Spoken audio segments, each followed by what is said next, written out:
La période est difficile, l'expérience et le courage comptent. À 77 ans, Alain Carignon est loin d'être un inconnu à Grenoble. Candidat pour les Républicains, il a été maire de la ville de 1983 à 1995. Le retour du tram à Grenoble, c'est sous sa mandature. Le musée de Grenoble, le summum ou le synchrotron aussi. Et moi, dans tout mon parcours, j'ai fait la preuve que j'étais en capacité d'écouter, de faire preuve d'humanité, d'entendre chacun, de respecter chacun, quelle que soit son opinion, son origine.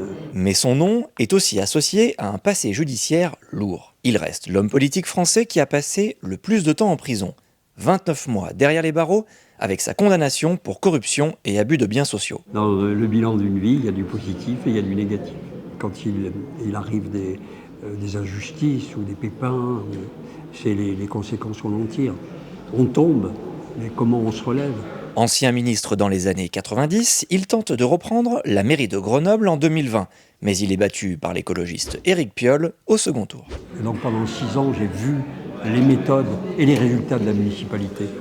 Et donc il y a encore plus de raisons d'agir aujourd'hui qu'il y a 6 ans. Je suis convaincu au fond de moi-même, au fond de mes tripes, que Grenoble a besoin des solutions que mon équipe porte. Le revoilà en lice en 2026 avec le soutien des Républicains et fort d'une alliance avec d'anciens macronistes à l'image de Pierre-Édouard Cardinal et de l'ancienne députée Émilie Chalas.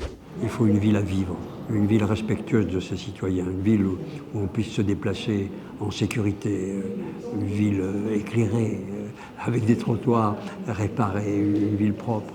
On ne navigue pas entre les poubelles et les rats. Pour moi, ce n'est pas une ville où les parents ne sont pas inquiets quand les enfants partent à l'école. C'est tout cela que je voudrais recréer pour que Grenoble soit à nouveau une ville à vivre.